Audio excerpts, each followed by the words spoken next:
Hello, welcome back to another episode of Wealth with Joanne. Not my new intro, I just felt like singing. I can't stop singing today. I've got stuck in my head Justin Bieber. What do you mean? Ding, ding, ding.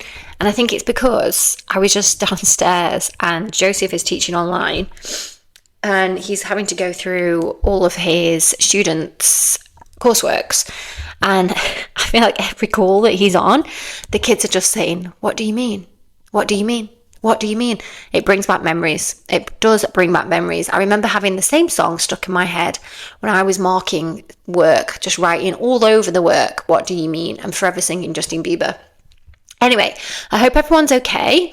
And I hope you listened to my last episode, your micro habits. We've got a new podcast day is Monday. So podcast out on Mondays. I'm recording on Mondays, 2 jobs in one day. So last week's was a little bit late, but I didn't add in just to say sorry it was late. But yeah, sorry last week's was late. Today's should be on time. It should be Monday today. Well, not when you're listening to this, of course, but when I'm uploading it. Anyway, today's podcast. I want to talk a little bit about intuitive eating. Now, I have done podcasts on this before in the past. I'm going to do a bit of a deeper dive, a bit of a refresh today because that was a while ago and I've learned a lot more. I've been following it for a lot longer, so I've got more to share.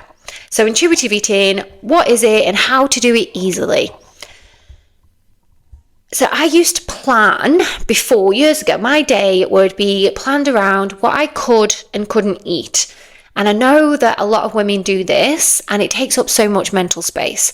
Or you're kind of just planning in your mind, you've had your breakfast, what can you have for lunch? When you've had your lunch, what are you having for your tea? What snacks are you going to have? And it takes a lot of time just thinking. And then if you've had cake and then you're like, oh God, and you get home and there's treats there and you're like, I can't have that because I've already had that today. And it's quite restrictive. So by the end of this episode, you'll understand how to eat freely, trust your body, and finally let go of those food rules. So just a little bit about intuitive eating. So it was developed in 1995 by dietitians Evelyn Tribole and Elise Resch. I think that's how you say it, Resch or Resch. It was created as an anti-diet approach to help people tune in to their hunger and fullness cues. Because I remember before I was introduced to intuitive eating, I remember just staring, like making things for my lunch, wondering if it was even healthy. You know, I'd eat things that I knew weren't healthy, as in, you know, I'd have 3 McDonald's in one day and I wouldn't listen to my body at all. I was skipped between being a pescatarian and a vegetarian for years. And I was just all over the place. I didn't really have an understanding then of what was actually good for my body. I knew what was bad. I think we all know what's bad, but we don't really know what's good. And then sometimes when we do know what is good for us, it can be expensive or it's hard to get hold of, or it's just not practical in a life where you're busy. If you've got kids and you're cooking for your kids or you're working, and we need it to be easy. I know it sounds simple to say we need eating food and making food and knowing what to eat easy. It shouldn't be something that takes up all of our mindset, all of our life. So what exactly is intuitive eating? So I'm going to put this very simply. This is how I see it in my mind. It's about learning to trust your body to tell you when, what, and how much to eat. So it's not eat whatever you want all the time, and it's definitely also not a lack of discipline. So when I talk to people about this, they, you know, it's easy to joke like, oh yeah, I want it, so I'll eat it. It's easy to have that kind of overview of, okay, intuitively, my mind is telling me that I want to eat the birthday cake every single day for the rest of my life. I want to eat cake. However, when we break it down, and when we know that we're doing this to support our health and well-being, of course, then that discipline comes in. Not discipline as in, I can't eat that and I'm going to be strict. And when I've eaten something, I'm going to go to the gym. It's a different kind of discipline. And research actually shows that intuitive eating is also linked to lower rates of disordered eating, higher self-esteem,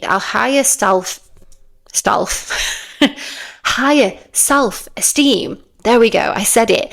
And better body image compared with other dieting mindsets. And I think the main part of that for me is the disordered eating. I haven't suffered with an eating disorder, but I know that I have had disordered eating.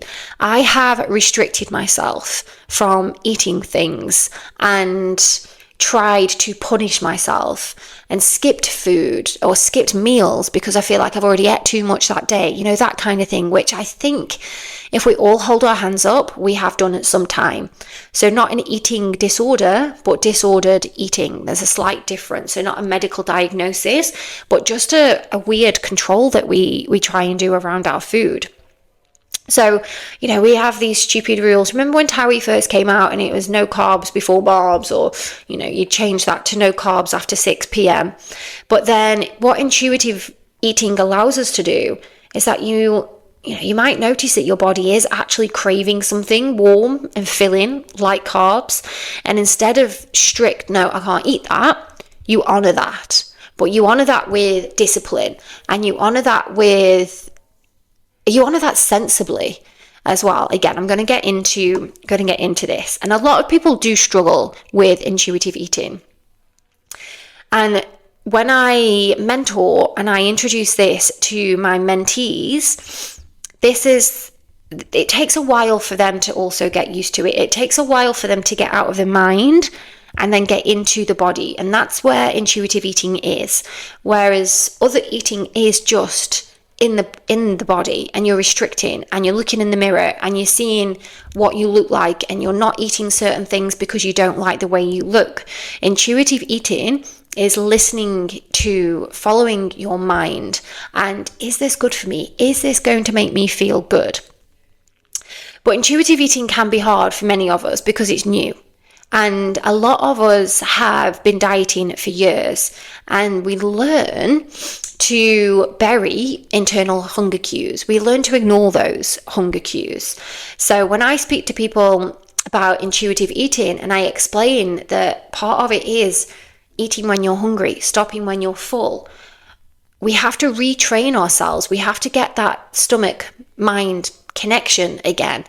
Because we do teach ourselves to, it depends on what edge of the coin you're on, whether or not you're eating and eating and eating and you ignore the fullness and you eat so much until you feel sick, or you ignore the hunger cues because you already feel like you've eaten too much today.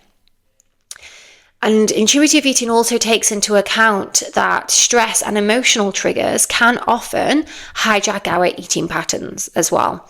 So emotional eating is a big part of intuitive eating. And when I speak to people, a lot of people do emotionally eat. You've had a bad day, you go home and you eat all the crap that's in your cupboards.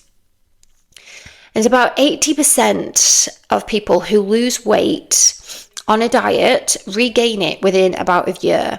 And again, this fact that I've written down, this stat, is showing us that the external rules often override our body signals. So it's again a case of really listening to our body signals.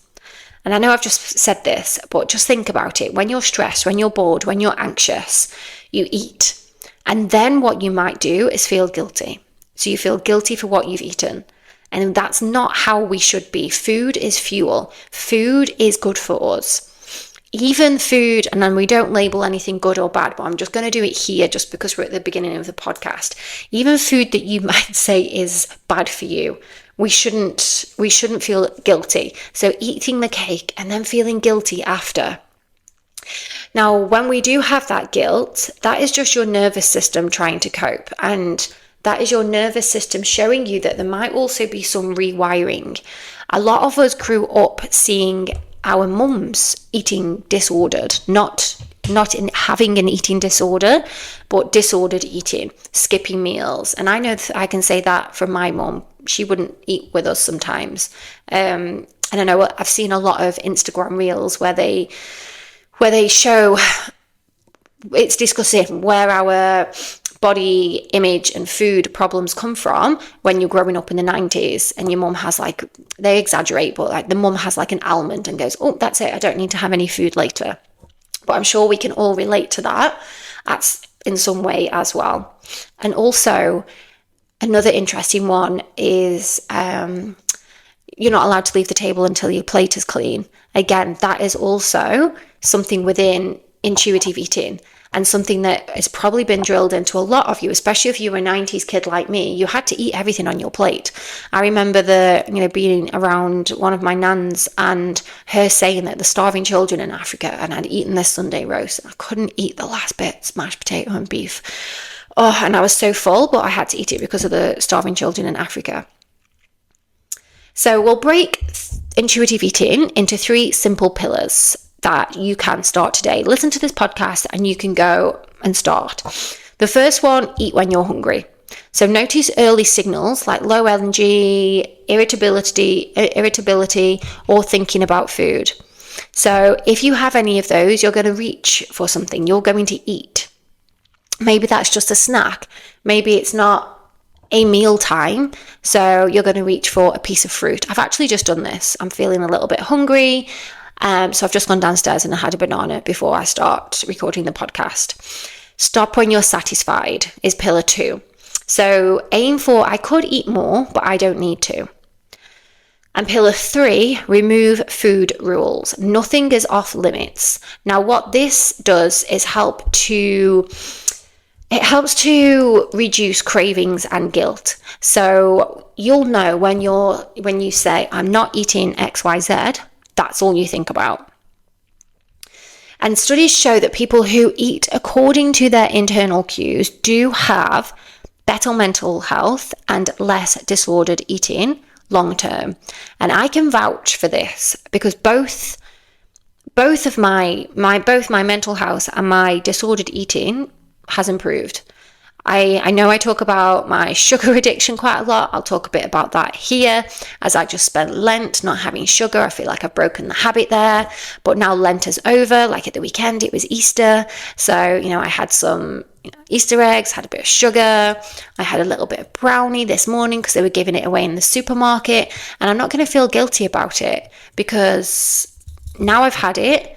Now I've had a little bit of sugar for today. I'm probably not going to want any more. And again, I'm going to go through this as we go. So if your body says it's hungry for breakfast, don't eat.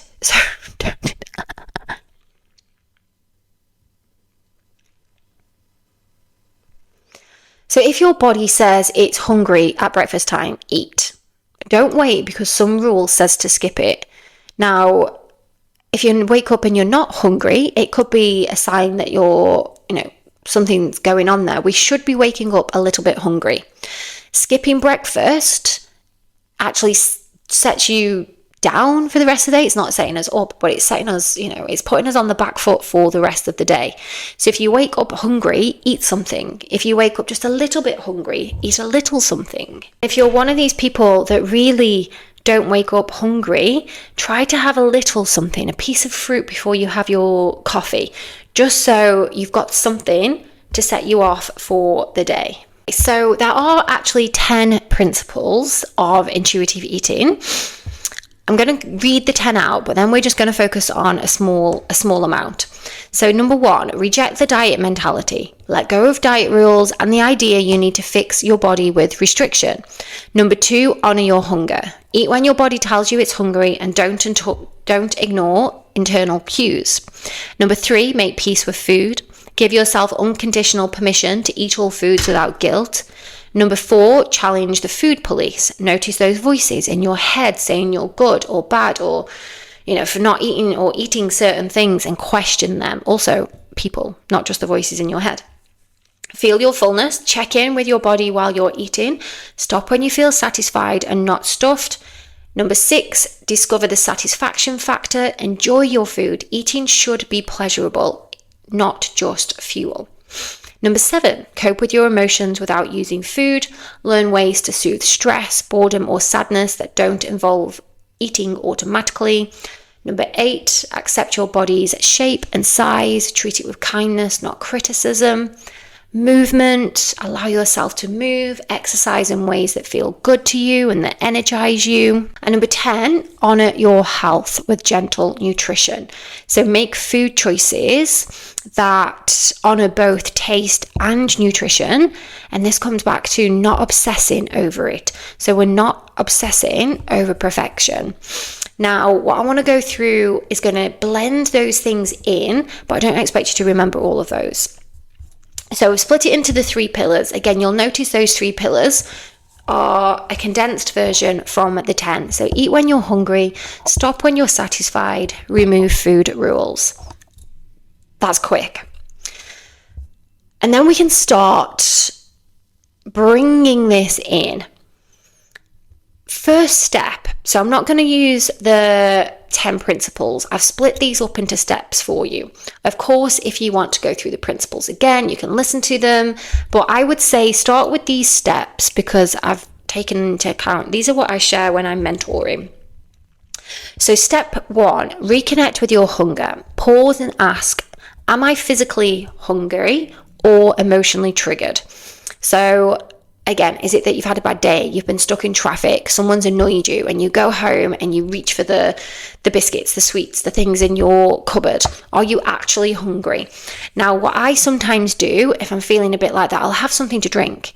I'll have a coffee or a glass of water or both, just to see if it takes the edge off, or a piece of fruit to see, right, am I hungry? Do I need to eat a full meal, or am I just eating because I'm stressed that I've just been stuck in traffic? Second step 2, build balanced meals. So when you're looking at your plate, make sure that you've got protein, healthy fats, and carbs so that you feel satisfied longer. Again, this can be so for example, I sometimes skip carbs, not intentionally because I forget. So I'll go to the shop on a lunchtime and they do chicken. So I'll buy myself half a chicken. I'm like, yes, I've got my protein, and I'll get myself a little bit of salad. And then I get home, well, I forgot carbs again. And I always forget the carbs. I didn't today, actually. I picked up some sweet potato. But I always make sure, so that's my little tick list in my head. But I do notice that when I don't remember the carbs, I get a little bit snacky.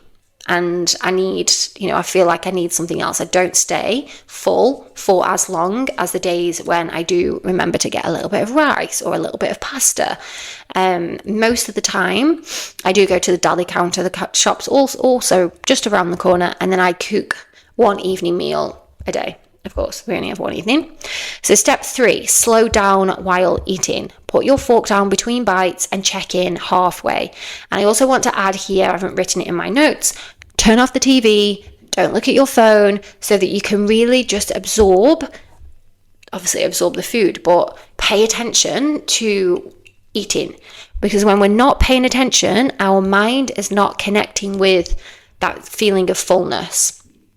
And when we slow down, it gives us also time to be present, to enjoy and really just take it in. Like when we rush it back, you're getting indigestion, you're burping, you feel full. Slow down, take a moment.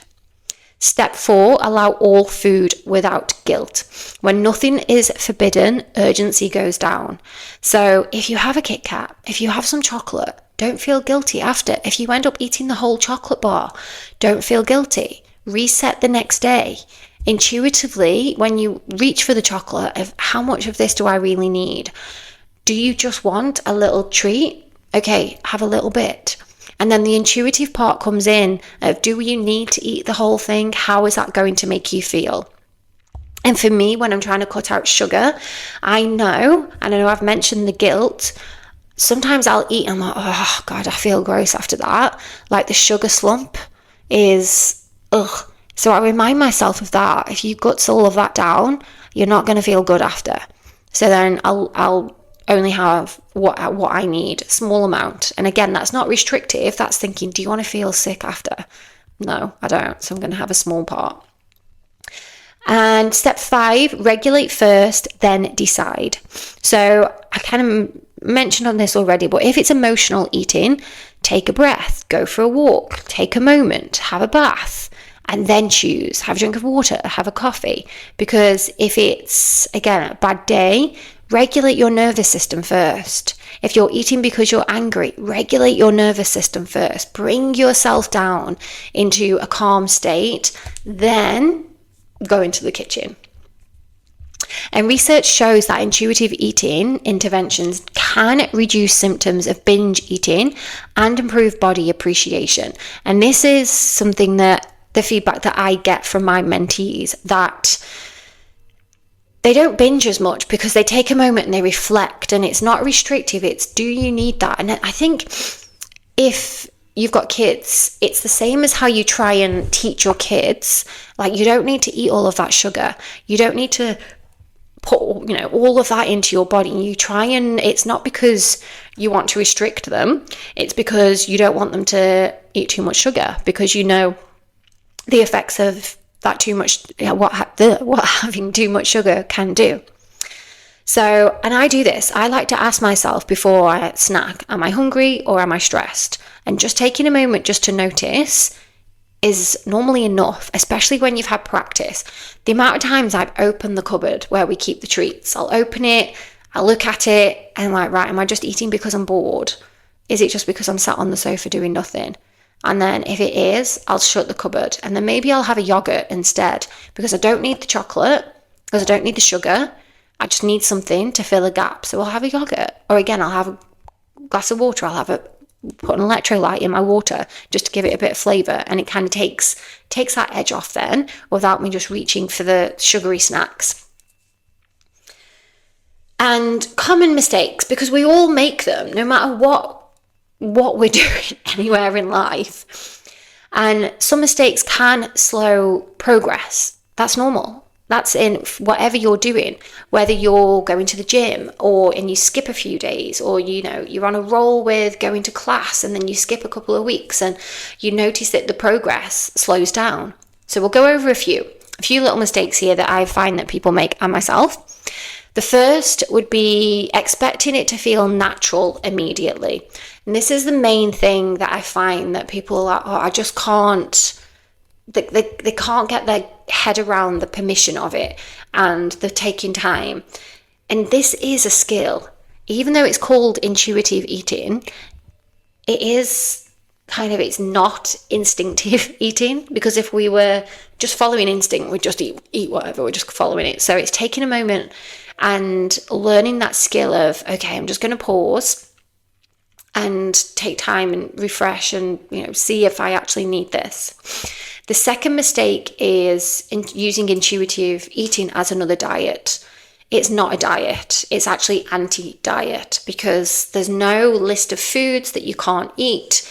Again, this is where the intuitive comes in. Do you want to eat 5 Mars bars a day? Probably not, because you know what they're made out of, the sugar content, that you're going to get a spike, and the downsides of eating all of that sugar. We don't need a restrictive diet for that. You can intuitively stop yourself from doing that. You can intuitively say, I'm going to have this banana instead of a Mars bar. You can intuitively slice a little bit of the Mars bar off and save the rest for tomorrow. And some of you might be thinking, oh my God, no way, I can't do that. But once you've got that skill, you are able to do that, because you don't want to feel gross after eating the Mars bar. And again, eat the Mars bar if you want to. There's not a restriction there. I'm just giving you some examples here. The third mistake is ignoring the structure completely. Some guidance helps the nervous system to trust hunger again. So what we want to do in intuitive eating as well is learn how to know when we're hungry, know when we're full, stop eating when you're full. It's okay to leave a little bit of food. If you leave some food, can you leave it on the plate and maybe return back to it later in case you do get hungry? Have you eaten too quick and your stomach feels full? There's all of these little things and this guidance that is letting your nervous system know that it is okay. Finally, judging yourself. The final mistake is judging yourself after overeating. Remember that overeating is a feedback, not a failure. I went out on Friday and ate so much. I think I had maybe 6 plates of food. We went to gastronomy. It's a big brunch buffet. You've got fish, you've got meat, you've got pizza, you've got pasta. And I didn't see that as a failure in my intuitive eating. I ate cakes. I had so many cakes. What I saw that as is I went out and had a really nice time. And there was no guilt or anything from that. The food was amazing. But then I know that the next day, I don't need to go back there again. I had an amazing time. The next day we had Chinese. Again, not the best. I'm not going to say good or bad, but we didn't cook it ourselves. So, but again, not thinking about it. I'm only talking about it as well on the podcast. But I know that then today, I'm back to, I'm intuitive again. I'm focusing on, okay, what feels good? I've had my breakfast. I've had my lunch. I remembered the carbs today. I got my sweet potato. I just felt a little bit snacky, even though I've just eaten. So I've had a banana, filled the gap. I've got my water here with my electrolytes. I'm going to drink some water once I've finished recording. And then I know that I can wait now until tea time. Longitudinal studies show people practicing intuitive eating develop healthier attitudes and lower psychological distress. I can again vouch for that. So that was just as I was getting my research that came up, and I feel like it just gives you permission to eat in a way that's good without feeling any kind of guilt. And when I say that's in a way that's good, I mean good for your body, good for your blood sugar, good for your mental health, making you feel good. You're not feeling heavy and sluggish because you're eating foods that actually support your body and your health. And even if you eat a large portion one day, you notice it, you move on, and you don't label it as bad. So I wouldn't say, I had a bad day on Friday. I ate all of this food because we went to brunch. It was fun. Full stop. Carry on as we are on Saturday. So for me, blending intuitive eating with my real life. So I combine the intuition with some structure. So like balanced meals to make it simple. So like I said, the protein, your carb, healthy fat, all on one plate, making sure that you've got that there. But it is less about perfection and more about trusting your body and calming your nervous system. So like I've just said, sometimes I'll want chocolate at 3:00 in the afternoon. I might have a little bit and then I move on, no guilt, because the next day it's probably not going to happen again. And that's okay. So really allowing yourself and learning about food, what is good for you, learning what food is good for your hormones, learning what food and just really tuning into what makes you feel good. So for example, if I have a McDonald's, which I don't often, it makes me feel icky, and it's not guilt. It's just that, oh my God, what have I just eaten? So now the amount of times I'm going to get a McDonald's, I'm really hungry, I'm just going to get a quick burger to eat in the car. And then when I'm getting close, I'm like, do I need it? Have I got something at home? Yes. Do I need to feel gross after because I'm questioning what's in McDonald's burgers? This is just another conspiracy. But yeah, I will feel gross. And I feel like when I've had one, I'm like, oh my God, what have I just eaten? Is it real meat? Is it 3D meat? Is it something else? Don't know if you've seen the same conspiracies that I've been seeing online, but is it human? So, I've just gone off on a tangent then, just talking about McDonald's. But yeah, I'll think in my head, I'm starving, I'm going to get McDonald's. I'll just get McDonald's, eat in the car, and I can get in. I don't have to do anything. But then I use my intuitive eating. I think, right, okay, I'm trusting my body. Yes, I'm a little bit hungry, but I want to put something in there that's nourishing. I've just worked out, I need this. I've just taught a class. I'm going to go home. Actually, I'll go to the supermarket and I'll get a little bit of chicken and I can eat that in the car. So again, it's just those intuitive swaps. So just to recap, trust your body. Start simple and remove that pressure. And I want you to try one meal today where you slow down, you notice hunger, notice the fullness, and make choices without judgment. So if you're full, stop, save it for later. If you're hungry, have a little something. Are you still hungry? Maybe have something more. If you're not sure, have a drink of water. I want you to try it. And if you want more support around trusting your body and calming your nervous system, don't forget to like, subscribe, follow the show, write a review if you feel like I'm review worthy. And just remember that research shows intuitive eating is associated with better mental health, higher self-esteem, and a lower risk of disordered eating. It really isn't a diet. It is freedom. Let me know if you have any questions. I'm off to drink some electrolytes now, and I might have a little nap, and I will see you all next Monday.